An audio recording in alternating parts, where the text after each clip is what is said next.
நெல் பழம் அதிகமானவர்களுக்கு இந்த நெல் பழத்தை தெரிஞ்சிருக்கும். குறிப்பாக விவசாயிகளுக்கு அதிகமாக இந்த நெல் பழத்தை தெரிஞ்சிருக்கும். வயல்களில் வந்து நெல்மணிகளுக்கு கீழே சின்ன சின்ன கட்டி போல, சின்ன சின்ன காய் போல, சின்ன சின்ன மென்மையான பந்துகள் போல இருக்கும்.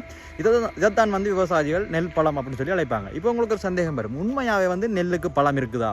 அப்போ நீங்கள் பார்க்குற அந்த சின்ன சின்ன மென்மையான பந்துகள், நெல்மணிகளுக்கு கீழே பார்க்குற அந்த மென்மையான பந்துகள் வந்து உண்மையாகவே நெல் பழம் தானு சொல்லி கேட்டீங்கன்னு சொன்னால், உண்மையாகவே வந்து நெல்லுக்கு பழங்கள் இருக்குது. ஆனால் நீங்கள் பார்க்குற அந்த நெல்மணிகளுக்கு கீழே பார்க்குற அந்த சின்ன சின்ன மென்மையான பந்துகள் வந்து உண்மையான நெல் பழம் கிடையாது.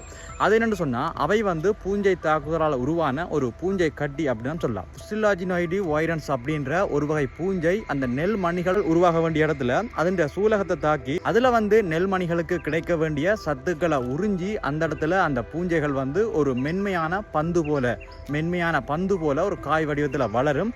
இந்த பூஞ்சை கட்டிகளை தான் வந்து விவசாயிகள் நாங்கள் வந்து இந்த நெல் பழம் அப்படின்னு சொல்லி அழைப்போம். இவை வந்து நெல் பழம் கிடையாது.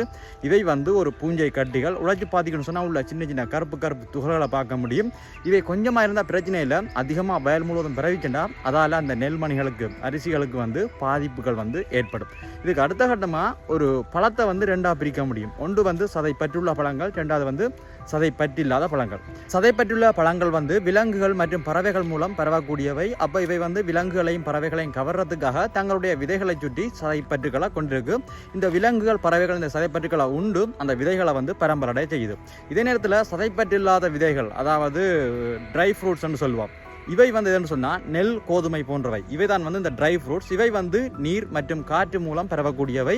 இதால் வந்து இவைக்கு சதைப்பற்று தேவைப்பட இல்லை. இந்த விதைகளுக்கு மேலே ஒரு மெல்லிய மேலுறை, ஒரு மெல்லிய உமிதான் இருக்கும். இதுக்குள்ளே இருக்கிற அந்த விதைப்பகுதி, அதுக்குள்ள ஒரு கருவையும் அந்த கரு வளர்வதற்கு தேவையான சத்துக்களையும் உணவையும் வந்து சேமித்து வச்சிருக்கும். அப்போ நெல்லின்ற பழம் எதுன்னு பார்த்தா அந்த நெல் மணிதான் வந்து அந்த நெல்லின்ற பழம் அப்படின்றது. மாறாக அந்த நெல் மணிகளுக்கு அருகில் இருக்கிற சின்ன காய் போன்ற மென்மையான பந்து வந்து ஒரு பூஞ்சை கட்டி.